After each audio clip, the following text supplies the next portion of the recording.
Creating Effective Landing Pages, the guide to structuring your content for conversions. In our experience developing landing pages for various clients across diverse industries, we've observed that some clients struggle with determining the right content for their landing pages. The content hierarchy we're about to present ranks elements by their importance. This hierarchy is designed to engage visitors and transform them into paying customers when they land on your page. Here's a straightforward framework to help you organize your content hierarchy. 1. Address pain points.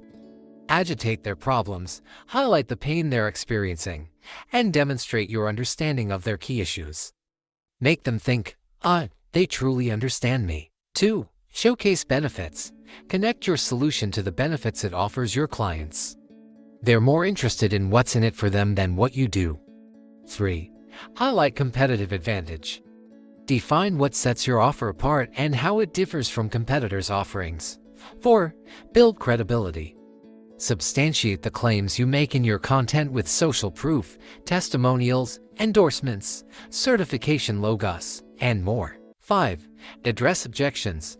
Identify why potential customers might be hesitant and what obstacles are preventing them from taking action. Provide clear and practical solutions. 6.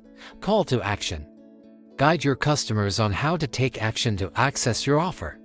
By following this content hierarchy, you'll gain a clearer perspective on what elements to include in your landing page to encourage people to take action. Follow us at TBSO 2020 on Instagram and Facebook. Subscribe us on YouTube and TikTok at the big shout out.